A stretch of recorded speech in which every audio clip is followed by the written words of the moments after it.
The thought record or thought diary is one of the most important tools we use in CBT. It helps us change our negative thinking by challenging and disputing our automatic negative thoughts. Now, the reason we want to do this stems from the basic premise of CBT, that our thoughts are one of the main contributing factors to how we feel. So our moods and emotions are determined to a large extent by the thoughts we have in response to various experiences or situations we find ourselves in. If we're feeling sad or anxious or angry about something, that's usually the result of thoughts we had in response to some activating event or situation. And the moods, emotions, and feelings we experience will be different depending on our thoughts. The tagline of CBT is, "Change the way we think, and we change the way we feel." And the thought record or diary is the most effective tool we have to help us do that. By using a thought record, we can modify our thoughts to make them less negatively biased. And when we do this, our moods, emotions, and feelings generally improve. The thought record that's on the screen now is from Mind Over Mood, one of the most popular CBT workbooks, so you might be familiar with it. The one we're going to use has the same sections, just organized in a format I find easier to write in. But the content in both is the same, so it doesn't matter which one you use. And I'll post a link in the description and pinned comment where you can download a copy of both versions. The first part of a thought record involves the ABCs, which I talk about in more detail in another video, and you can find all of my CBT videos organized together into a free course on my new website, selfhelptunes.com. So please check that out from the link in the description and pinned comment. But to summarize, ABC refers to the sequence that starts with an activating event or trigger, which is followed by beliefs, which are the automatic thoughts that are triggered by the activating event. And these thoughts lead to a consequence, which are the feelings and emotions we're left with as a result of our thoughts.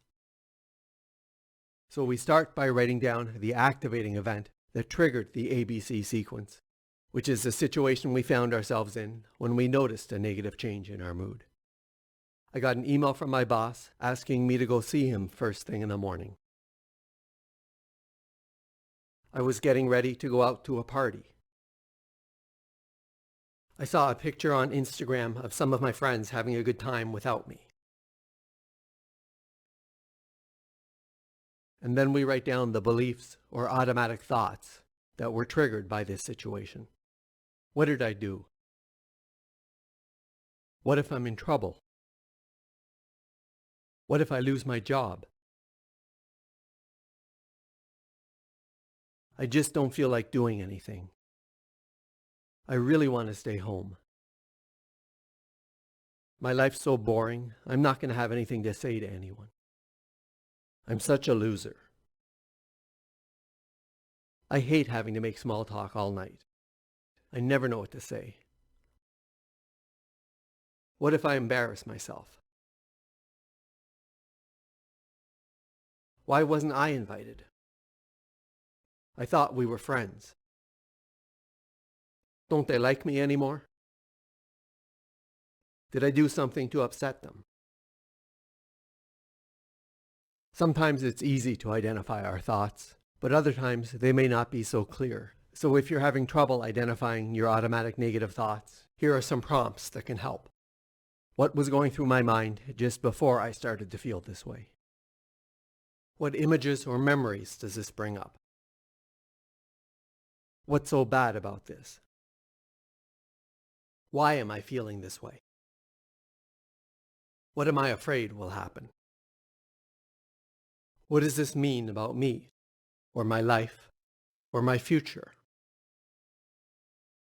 Or what does this mean about the world, or about other people, or about what others think of me? Now, in the next section, we write down the consequences, which are the moods, emotions, and feelings we experienced. But sometimes it's easier to start with our moods and then identify the thoughts associated with those moods after. And the Mind Over Mood worksheet reverses the order and does start with moods, followed by automatic thoughts. So if you find that way easier to work with, it doesn't matter what order you do them in, as long as you end up completing both sections. And now we record our moods and how we feel as a result of A plus B. Our feelings can generally be described with single words. I feel sad. anxious, hurt, angry. Not, I feel like they should have invited me, because that's just a way of expressing a thought by prefacing it with the words, I feel like, and it's not really a feeling, but a thought. So, anxious, worried, nervous,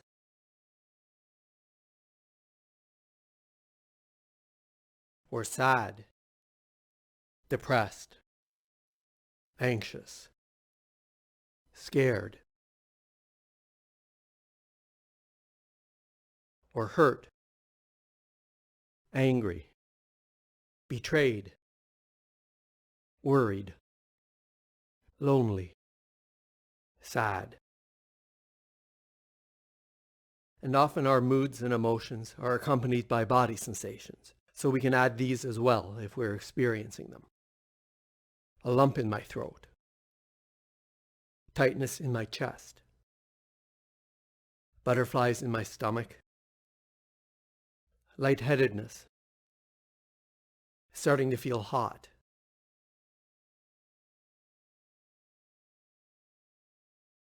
and then we rate the intensity of each feeling on a scale from 0 to 100. The higher the number, the more intense the emotion or physical sensation.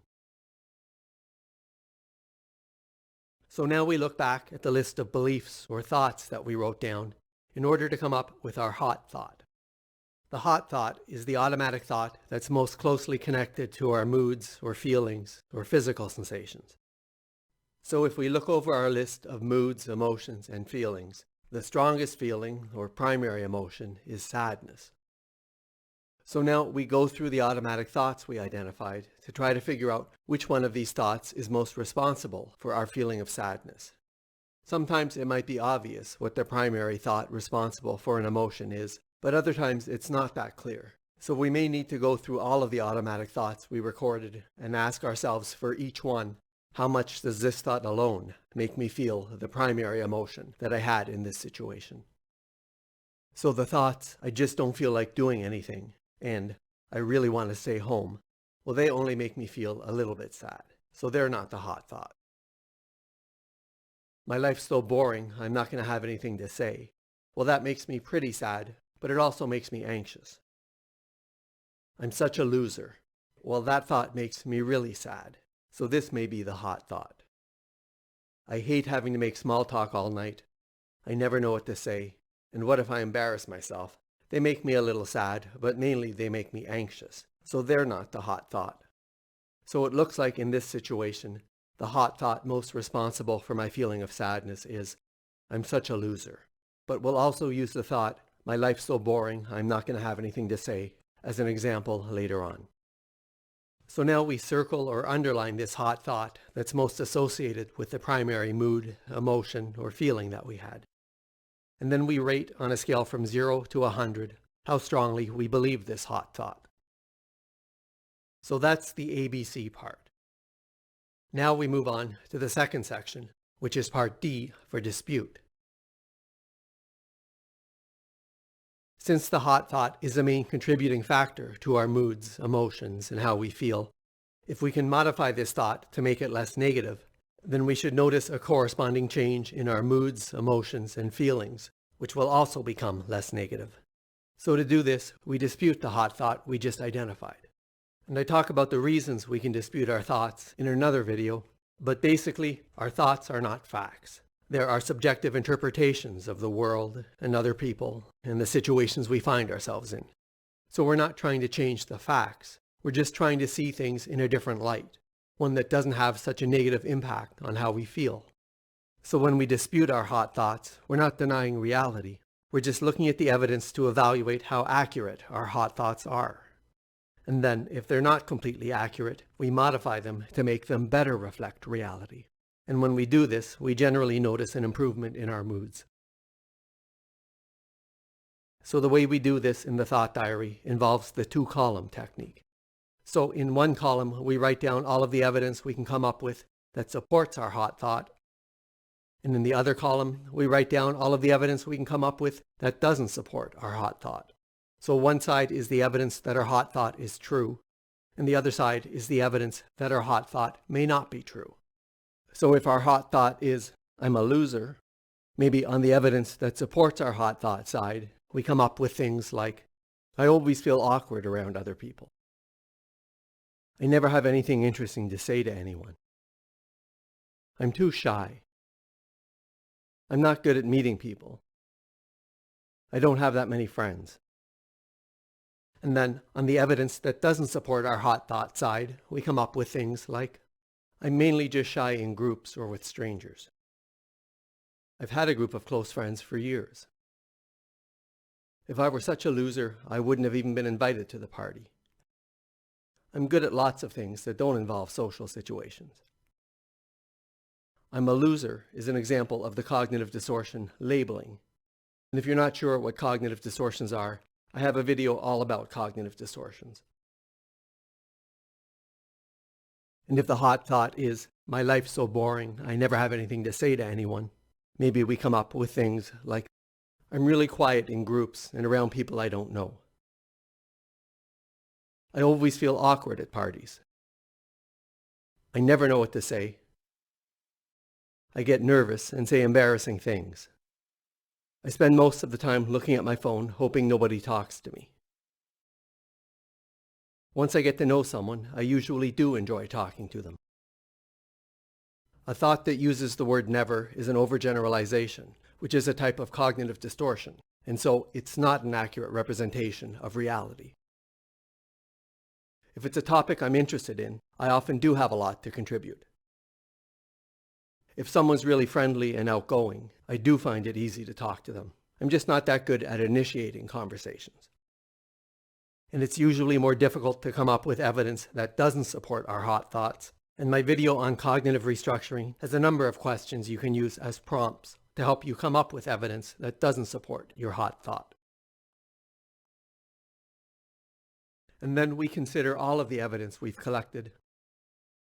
And if we find the evidence does not support our hot thought, we write down alternative thoughts or explanations or ways of looking at things that better fit the evidence. So for example, if our hot thought was, I'm a loser, we'll probably find that the evidence doesn't actually support that. And instead, we might come up with alternative thoughts like, I find socializing hard. I'm not that comfortable around other people. I wish I were more outgoing. And these thoughts, while not particularly positive, aren't nearly as negative or devastating to our mood as a thought like, I'm a loser. If we find the evidence partially supports our hot thought, then we come up with a more balanced thought or way of looking at things that takes into account both the evidence for and against the hot thought. So if our hot thought is, my life's so boring, I never have anything to say to anyone, we might come up with a more balanced thought like, I feel like I never have anything interesting to say, but once I start talking to people, it usually goes okay. Or, I never talk a lot at parties, but people seem to like that I'm a good listener. And again, these thoughts aren't necessarily positive, but they're not as negative as our hot thought, so they don't have such a negative impact on our mood. And then we rate how strongly we believe these new alternative or balanced thoughts. And then we re-rate how strongly we believe our hot thought now. And finally, we record how we're feeling now and re-rate the intensity of our original moods, emotions, and feelings, as well as write down any new emotions or feelings we're having and rate their intensity. So once you've gone through all of these steps, you'll probably find that your original negative moods, emotions, and feelings are at least a little less intense, and perhaps you've noticed some additional emotions or feelings that aren't as negative. Now, one thing to keep in mind is just because you're still having some negative moods, feelings, or emotions, doesn't mean the thought diary didn't help. The main thing is that you're able to notice at least some reduction in intensity of your negative mood, feelings, or emotions.